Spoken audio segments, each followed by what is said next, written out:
Mic 22 receiving. Operation progress over. రణయ్య.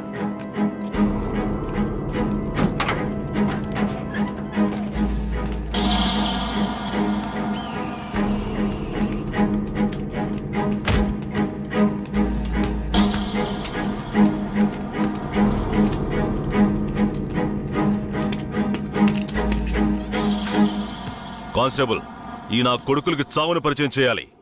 కట్లు ఇప్పండి.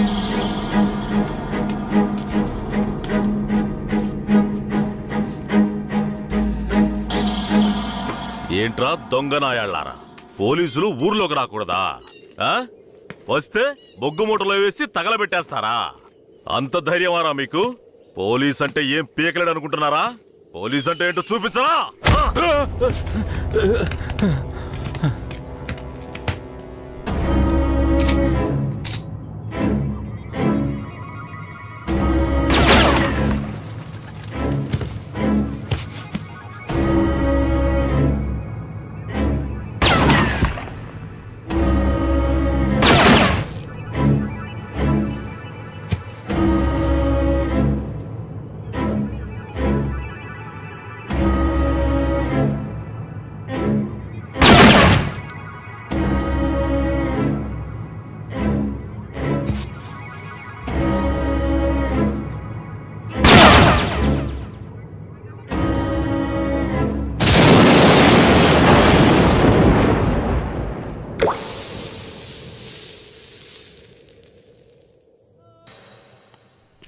ఏంటా ఇది? మార్చిని కూడా క్లీన్గా పెట్టుకోవడం తెలీదా? మేమేం చేయగలం సార్? శవమిలా సంవత్సరాల తరబడి ఉంటే పురుగులు పట్టి వాసనే వస్తుంది. సార్, అన్ని వెల్ఫేర్ సొసైటీలకి ఇన్ఫర్మేషన్ ఇచ్చాం, వాళ్ళు ఇంకా రాలేదు. సార్, అనాథ శవాల్ని దహనం చేయడానికి ఎన్ని ఫార్మాలిటీస్ ఉన్నాయో మీకే తెలుసు కదా. గవర్నమెంట్ వాళ్ళకి తెలియజేసి పర్మిషన్ తీసుకునేలోగా తల ప్రాణం తోకొస్తుంది సార్.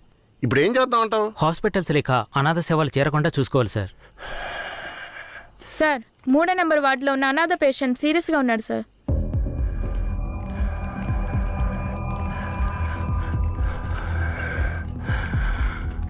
నర్స్, తొందరగా ఐసీయూకి తీసుకురండి.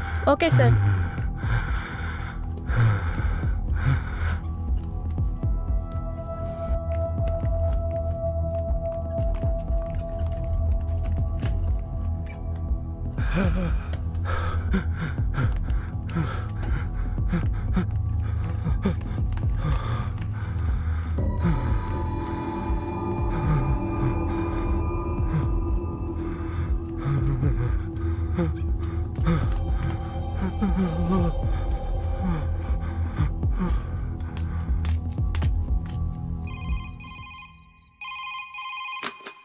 హలో సార్, పాత చర్చి పక్కన ఒక శవం ఉంది, వచ్చి చూడండి సార్. మీరెవరు? ఛ, ఈ హాస్పిటల్లో ఉన్న వాళ్ళకి ఇదే పని అయిపోయింది. సీరియస్గా ఉన్న పేషెంట్ని తీసుకొచ్చి బయటపడేసి ఫోన్ చేయటం, మనం దాన్ని అనాథ శవం అని కేసు రిజిస్టర్ చేసి మళ్ళీ హాస్పిటల్కి తీసుకెళ్లి పడేయటం. ఏం బతుకయ్యా మంది? అయ్యా, ఇలాగే ఉన్నారు, ఏం చెప్పమంటారు? ఏమయ్యా హెడ్? అయ్యా, ఆ చర్చి పక్కన 174 కేసు ఒకటి వచ్చింది, ఎందు వెళ్ళి చూసిరా.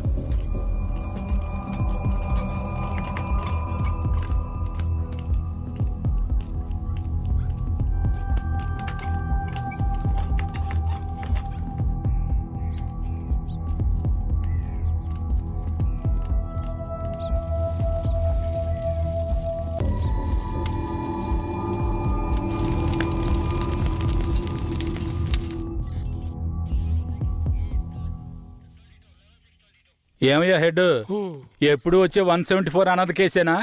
అవునవును. అనాథ సేవాన్ని తగలబెట్టి మీరు గవర్నమెంట్కి లెటర్లు రాస్తూనే ఉన్నారు, కానీ డబ్బులు మాత్రం రావడం లేదు. అరే పోవయ్యా, డబ్బు గిబ్బు వస్తుందో లేదో, అనాథ శవానికి అంత్యక్రియలు చేసామని పుణ్యమైనా వస్తుంది. హెడ్ గారు, మీలాంటి వాళ్ళు మన డిపార్ట్మెంట్కి పుణ్యం చేసినా డిఎస్పీ రఘునాథ్ లాంటి వాళ్ళు పాపమే చేస్తున్నారు. ఇదిగో చూడండి. ఎవరు? మన ఏరియా నుంచి ట్రాన్స్ఫర్ అయ్యారే, ఆ డిఎస్పీ రఘునాథా? అవునయ్యా, 5 మందిని ఎన్కౌంటర్ పేరుతో చంపేసి కనిపించలేదని చెప్తే నరసింగాపురం ఊరు వాళ్ళు ఊరికి వదిలేస్తారా? ఊరోళ్ళంతా మీడియా వాళ్లతో కలిసి పోరాటం, ధర్నాన్ని గొడవ చేయటం వల్ల ఇప్పుడు గవర్నమెంట్ విచారణ కమిషన్ పెట్టింది. విచారణ కమిషన్ ఊరికి వదిలేస్తుందా? డిఎస్పీని పీల్చి పిప్పి చేయదు. యూటీవీ ప్రేక్షకులకు నమస్కారం. ఇప్పుడు మనం ఉన్నది నేర పరిశోధన కార్యాలయం. గత నెల రాష్ట్రంలో సంచలనం సృష్టించిన నరసింగాపురం గ్రామంలో జరిగిన కలవరంలో 2 అమాయకులైన వ్యక్తులు కాల్చి చంపబడ్డారు. మరికొందరు ఆసుపత్రిలో ఉన్నారు. ఒక అమ్మాయితో సహా 7 జాడ తెలియలేదు. దాని గురించి పోలీసులను అడిగితే అలా మేమెవరిని తీసుకుపోలేదంటున్నారు. ఇప్పుడు వాళ్ళు ప్రాణాలతో ఉన్నారో లేదో కూడా ఎవరికీ తెలీదు. దీని గురించి ఇక్కడున్న ప్రజల అభిప్రాయం ఏంటో ఇప్పుడు అడిగి తెలుసుకుందాం. ఏం జరిగిందో చెప్తారా? న్యాయం జరగాలనే దీనికి ఒప్పుకున్నాం. కనిపించకుండా పోయిన వాళ్ళు మా ఊరికి తిరిగి రావాలి. రాలేదో మేము ఒప్పుకోం. మా ఊరి కుర్రోళ్ళు ఇంకా ప్రాణాలతో బతుకున్నారో లేదో కూడా తెలియడం లేదయ్యా. వాళ్ళు ప్రాణాలతో తిరిగి రావాలని మేము ఆ దేవుణ్ణి వేడుకుంటున్నామయ్యా. జడ్జి గారు వచ్చారా?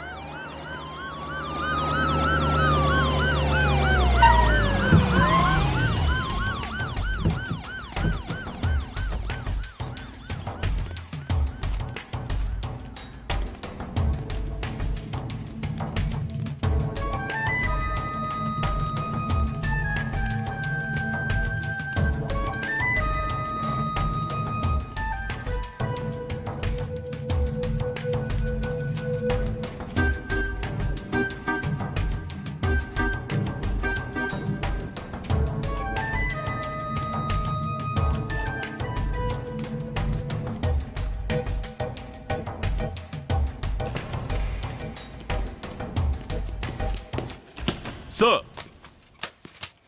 రఘునాథ్ మీరేనా? Yes sir. మీరు సర్వీస్లో వచ్చారు ఎన్నేళ్ళైంది? Sir I join service in. ఏ తెలుగు రాదా? మీరు చేసిన నిర్వాకాన్ని మెచ్చుకుని పత్రికలో ఫోటోలు వచ్చే చూడండి. కనిపించకుండా పోయిన 7 ఎక్కడా? నాకు తెలియదు సార్. మీరే తీసుకెళ్లారని తెలిసింది. నేను తీసుకువెళ్ళలేదు సార్. సరే మీరు వెళ్ళండి, అవసరమైతే కబురు చేస్తాను. Yes sir. గొడవలు జరిగిన ఊరికి రేపు మనం వెళ్ళాలి. బాధితులైన ప్రజల్ని కలవాలి. సార్ ఆ ఊర్లో ఉన్న వాళ్ళందరూ చాలా మూర్ఖులు సార్. వాళ్ళందరూ చాలా కోపంగా ఉన్నారు. ఇప్పుడు వద్దు సార్. ఇప్పుడొద్దేంటి? ఖచ్చితంగా వెళ్ళాలి. సార్ నర్సింగపురం ఆంధ్రాకి తమిళనాడుకి బార్డర్లో ఉంది సార్. ఈ ఊర్లో జనాభా మొత్తం 592 మంది సార్.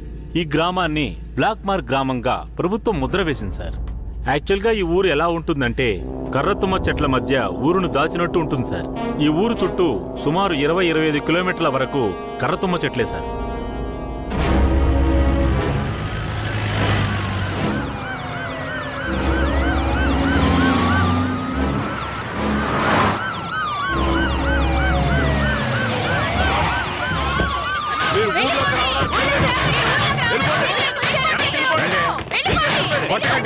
కొట్టకండి, దయచేసి వినండి, ప్రశాంతంగా ఉండండి. మీకోసమే మన జడ్జి గారు వచ్చారు. దారి వదలండి, లోపలికి వెళ్ళాలి. అయ్యా, ఈ దుర్మార్గులైన పోలీసుల్ని ఊళ్ళోకి రానివ్వకండి అయ్యా. నా కొడుకుని మనవల్ని లాక్కుని పోయారు.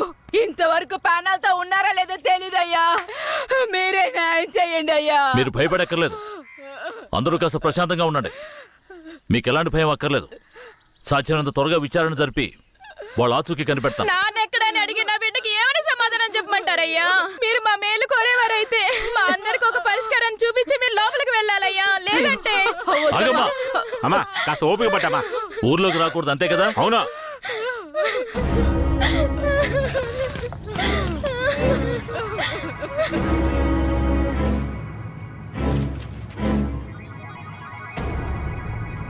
పోలీసులంటే అందరికీ భయం ఉంటుంది, కానీ ఇంతగానా? ఊరంతా భగభగ మండుతోంది. అంత దారుణం ఏం చేశారు? ఎంతమందిని చంపారు? అది కాదయ్యా, గొడవ జరిగినప్పుడు ఆ ఊరు వాళ్లే పోలీసుల మీద నాటు తుపాకీలతో కాల్చారు. తర్వాత వాళ్ళని భయపడడానికి పోలీసులు మోకాళ్ళ కింద కాల్చినప్పుడు గురితప్పి 2-3 చచ్చిపోయారయ్యా. కనిపించకుండా పోయిన 7 ఏమయ్యారు? వాళ్ళు కర్రతుమ్మ చెట్ల పక్కనో లేక తమిళనాడు బార్డర్లోనో దాక్కుని ఉంటారు. దాక్కుని ఉంటారా? అందుకే ఊరంతా అలా గగ్గోలు పెడుతోందా? ఎందుకయ్యా అబద్ధాలు చెప్తారో? ఆ ఊరు గురించి అన్ని విషయాలు నాకు తెలియాలి. పూర్తి వివరాలు తెలిసిన వాడిని తీసుకురండి. మీ పేరేమిటి? నా పేరు రామూర్తయ్యా. మీరక్కడ ఏ సంవత్సరంలో పనిచేశారు? 1980లో ఆ ఊర్లో డ్యూటీ చేశానయ్యా. ఉత్తినే పేరుగా ఊరు బయట పోలీస్ స్టేషన్ ఉంటుందయ్యా. ఆ ఊరికి పోలీసులకి అసలు ప్రాబ్లం ఏమిటి? అయ్యా, అది నిన్న ఈ రోజు వచ్చిన ప్రాబ్లం కాదయ్యా. ఎంతో కాలంగా ఆ ఊరికి మన పోలీసులకున్న ప్రాబ్లం అయ్యా. ఆ ఊర్లోకి పోలీసులు అడుగు పెట్టకూడదయ్యా. ఒకవేళ వెళ్తే ప్రాణాలతో తిరిగి రాలేరు. దొంగతనమే ఆ ఊరాళ్ళకు కులవృత్తి అయ్యా. హత్యలు, దొంగతనాలు, దోపిడీలంటూ వాళ్ళు చేయని వృత్తే లేదయ్యా. వీళ్లకు అసలు రేషన్ కార్డులు ఉన్నాయో లేవో గాని ఒక్కొక్కరి మీద 4-5 కేసులున్నాయ్యా. వీళ్లను చూసి ఎదుటి వాళ్ళు భయపడాలే తప్ప వీళ్ళు ఎవరికీ భయపడరయ్యా. వాళ్ళకంత ధైర్యం రావడానికి ఎవరు కారణం? అందుకిద్దరే కారణం అయ్యా. ఒకడు కేశవరాయుడు, ఇంకొకడు వీరయ్య. ఎవరు వాళ్ళు? వీడు కేశవరాయుడు, వీడు వీరయ్య. అయ్యా, వీళ్ళిద్దరికీ దొంగతనమే ప్రధాన వృత్తి అయినా కేశవరాయుడికి బొగ్గుమూట్లు అమ్ముకోవడమే ముఖ్యమైన వృత్తి అయ్యా. ఊళ్ళో ఏదైనా పెళ్ళంటే వాళ్ళిద్దరూ పెళ్లివారి మీద దాడికి బయలుదేరతారయ్యా. 1980లో తమిళనాడుకి వెళ్ళాలి అంటే నరసింగాపురం పక్కనున్న మెయిన్ రోడ్డు మీదుగా వెళ్ళాలి. 10-12 బళ్ళు కలిసి ఒక్కటిగా వెళ్తేనే ఊరు క్రాస్ చేయగలరు. అలా కాకుండా ఎవరైనా సెపరేట్గా వెళ్తే అంతే.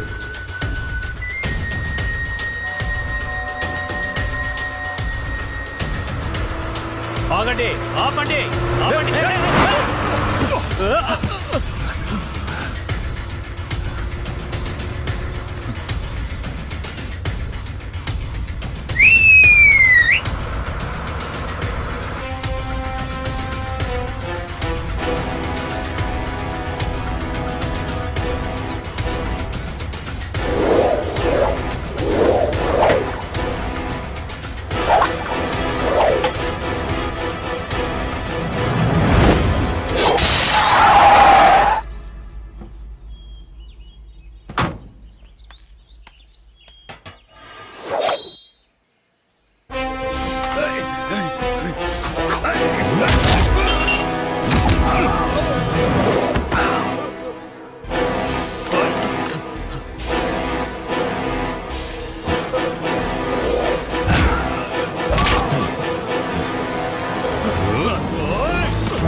అయ్యో, వదిలేయండి అయ్యా. మంత్రి గారింట్లో పెళ్లి, అందుకే ఆకుండా వచ్చేసావయ్యా.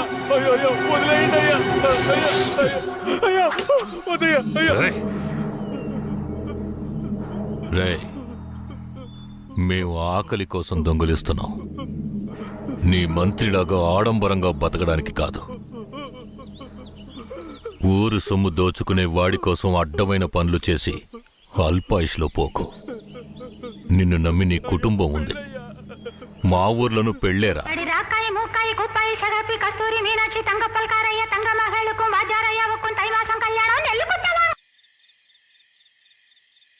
ఏందయ్యా ఇది? ఈ రోజు రేపు చచ్చిపోయి ముసలాళ్ళని తీసుకొచ్చి ఇక్కడ పడేశారు. కుర్రాళ్ళందరూ అక్కడయా?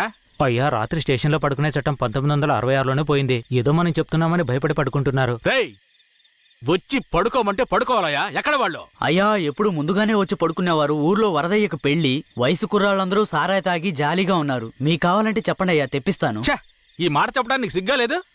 పోలీసు డ్రెస్ వేసుకుని మీరు భయపడి చేస్తున్నారేమిటి వాళ్ళని చూసి? అయ్యా, ఈ స్టేషన్కు మీరే ట్రాన్స్ఫర్ మీద వచ్చారు, అది పనిష్మెంట్లో. ఆ ఊళ్ళోకి పోలీసులు పోవడం కుదరదు, వట్టి మోసగాళ్ళు. ఏయ్, మోసగాళ్ళకే మోసగాడినయ్యా నేను. బండి దేవయ్యా.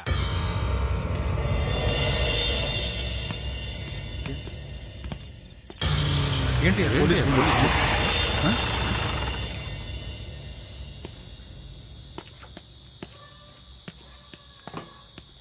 రేయ్, వరద ఇల్లీదేనా? ఎక్కడ రాడు? అయ్యా, వరదయ్యకి మొదటి రాత్రి అయ్యా, దయచేసి వదిలేయండి అయ్యా. రేయ్, మీకు అసలు రాత్రే లేదు, అందులో మొదటి రాత్రి ఒకట. తోలు తీస్తాను. రావయా. ఎవరండి?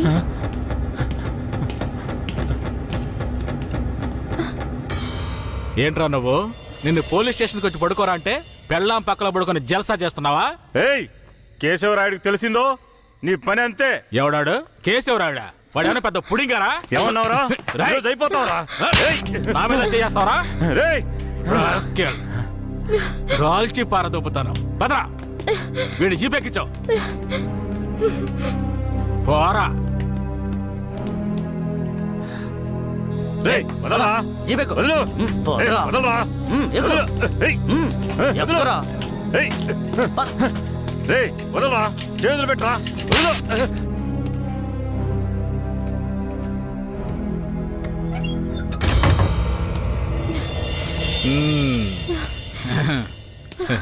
వద్దు ఏంటి వద్దు ఏయ్!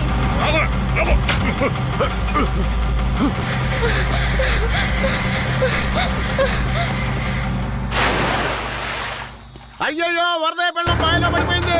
అయ్యయ్యో వరదయ్య పిల్లం బావిలో పడిపోయింది. అందరు రండి, వరదయ్య పిల్లం బావిలో పడిపోయిందయ్యా. త్వరగా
మా అనుమతి లేకుండా పోలీసులు ఊళ్ళోకొస్తే ఏం జరుగుతుందో తెలిసి కూడా కొవ్వెక్కి ఊళ్ళో అడుగు పెట్టడమే కాకుండా మా ఊరమ్మాయి మీదే చెయ్యేస్తావా?